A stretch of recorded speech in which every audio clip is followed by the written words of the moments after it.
Assalamualaikum warahmatullahi wabarakatuh. Apa kabar Covizen semuanya? Semoga kita selalu dalam lindungan Allah Subhanahu wa taala. Covizen semuanya.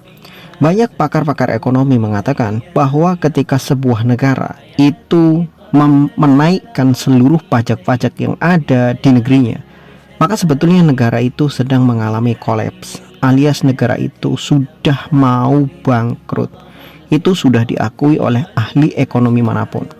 Dan begini Covizen semuanya, saya tidak akan pernah mencela atau tidak akan pernah menghina apapun yang terjadi di negeri kita.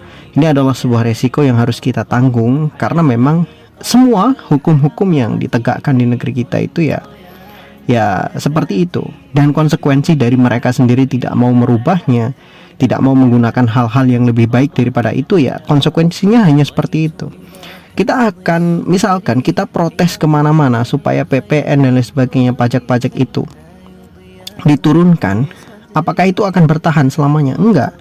Karena apa? Karena ketika problem masalahnya itu tidak teratasi, ya itu hanya sifatnya sementara. Suatu saat nanti pajak itu pasti akan dinaikkan, bahkan bisa lebih tinggi daripada 12%. Itu sudah pasti. Problemnya sebetulnya apa? Problem di negeri kita itu yang pertama hutang, yang kedua koruptor. Ya, cuman itu aja problem terbesar negeri kita itu, ya dua itu. Pertama hutang, yang kedua koruptor. Dan lucunya lagi, negeri kita itu terkadang hutang, setelah hutang itu didapatkan, hutang itu dibagi-bagi untuk koruptor. Gila nggak? Ya emang gila. Tapi kenapa bisa seperti itu? Kenapa? Karena ketidakjelasan hukum untuk para koruptor. Yang kemarin saja yang sampai merugikan negara sampai 300 triliun saja hanya dipenjara 6,5 tahun. Bahkan ada yang cuma dipenjara 5 tahun dan didenda 5.000 rupiah. Ya itulah konyolnya negara kita, tajam ke bawah, tumpul ke atas. Bahkan kalau bisa yang ke atas itu nggak ada hukum bagi mereka, karena mereka yang membuat hukum, sehingga mereka bisa mempermainkan hukum. Yang harus taat hukum itu adalah orang-orang yang ada di bawah. Mohon maaf begini, ini sebuah obrolan. Dulu sebuah obrolan.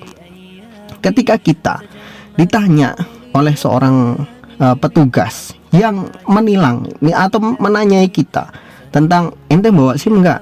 Ente bawa STNK enggak? Kita, orang-orang seperti kita, wajib kemana-mana selalu bawa SIM, bawa STNK. Pertanyaannya ketika dibalik, kalau mereka sendiri yang suka nanya-nanyain masalah itu, bapak-bapak yang berseragam itu ditanya balik, bapak punya SIM enggak? Bapak punya STNK enggak? Jangan-jangan STNK-nya bapak sudah mati 10 tahun. Jangan-jangan bapak sendiri enggak punya SIM, karena bapak kemana-mana cukup pakai seragam. Enggak akan ada yang nanyain bapak punya STNK atau punya SIM. Enggak akan ada orang yang berani nanyain itu.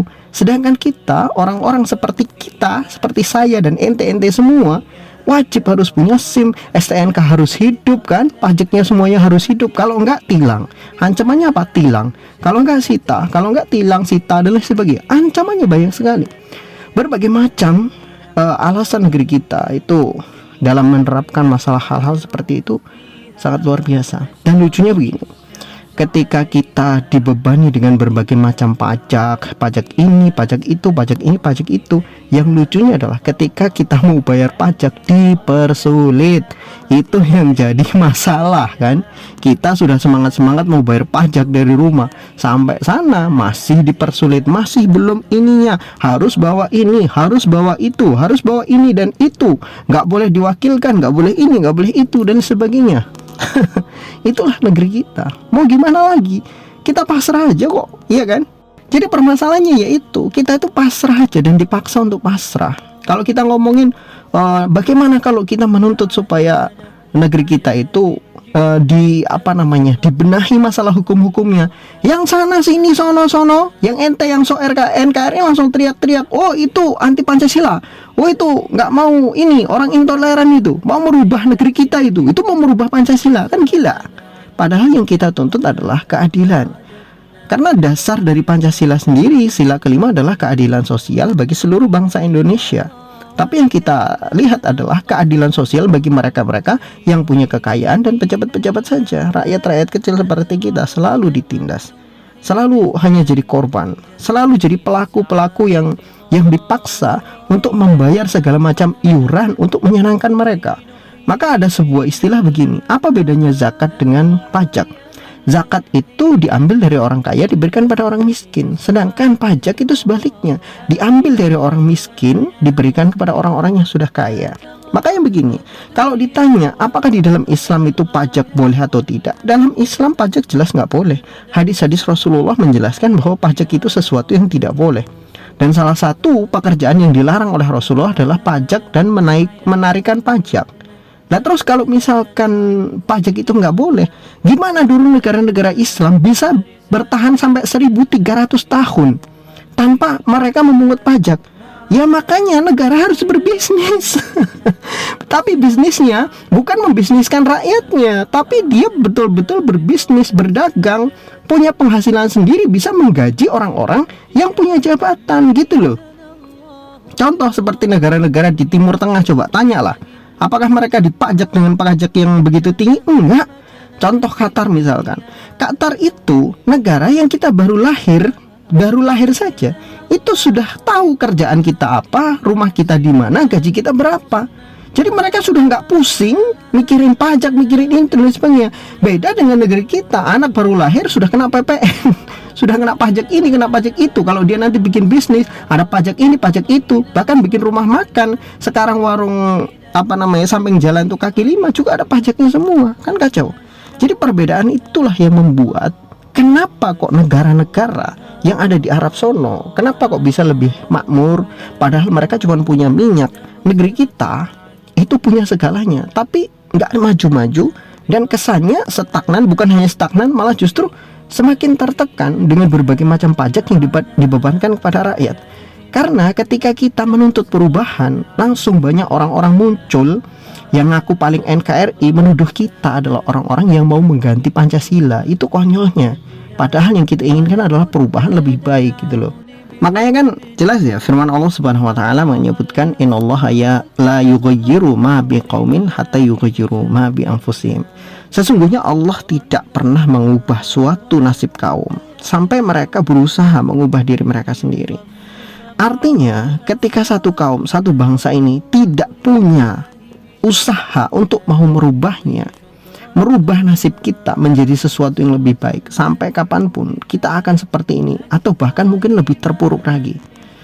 Nah, upaya kita itu, kenapa banyak protes dan lain sebagainya, itu adalah salah satu upaya agar kita itu punya hal yang lebih baik ke depannya lagi. Nah sebetulnya kalau kita itu mau merubah negara kita menjadi lebih baik, yang pertama adalah bagaimana caranya supaya negara ini nggak ketergantungan hanya dengan pajak saja. Maka negara ini yang pertama adalah pemerintahnya harus mau merubah sistem mereka dulu. Bagaimana mereka itu tidak hanya mengandalkan pajak saja untuk menggaji pejabat-pejabat dan orang-orang yang ada di atas, tapi mereka harus punya pendapatan yang lebih tinggi daripada itu. Berbisniskah atau apa gitu kan. Yang penting jangan cuma ngandelin pajak aja daripada negara kita itu. Penghasilan paling besar untuk gaji aparatur negara seluruhnya hanya dari pajak. Tapi negara kita BUMN tekor, semua BUMN tekor. Jangankan kok mau menggaji aparatur negara, mau balik modal aja ancur-ancuran gitu. Karena tekor terus dan setiap tahun selalu tekor. Bisnis apa coba negara kita ini yang untung? Ngomongin bahan bakar minyak BBM, nyatanya Pertamina banyak ruginya. Ngomongin apa lagi? Masalah bisnis apa lagi kan? BUMN manapun itu kan, ketika sekarang kita berbicara mana ada untung untuk negara, nggak ada, malah justru banyak ruginya.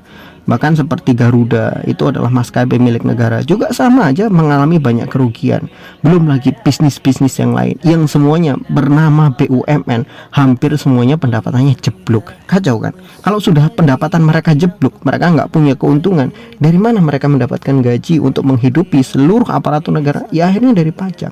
Nah kalau dari atasnya sendiri tidak mau berbenah, pemerintah tidak mau berbenah, jangan harap negara kita ini bisa menjadi negara yang lebih baik. Dan walaupun kita mau protes seperti apapun ke negara, kalau kondisi mereka memang di atasnya sudah seperti itu, ya akan tetap kacau. Sampai kapanpun akan tetap kacau. Hari ini mungkin PPN gak akan dinaikkan 12%, tapi bisa jadi tahun depan itu bisa naik jadi 15%. Kenapa? Karena pada dasarnya sekarang itu sudah sangat butuh duit. Dan itu nggak bisa ditunda. Kalaupun ditunda, hanya akan menambah beban. Dan cara untuk menambah beban itu ya kalau nggak ngutang di negara lain, ya harus naikin pajak. Kalau nggak dapat utangan, ya naikin pajak. Kan itu selalu jadi solusinya kan gitu. Solusi dari seluruh permasalahan di negara kita adalah kalau nggak ngutang, naikin pajak. Itu dari dulu sampai sekarang. Wallahu a'lam bishawab. Ya, walaupun ngalor ngidul, semoga bisa ada pelajaran yang bisa Anda ambil dari omongan saya.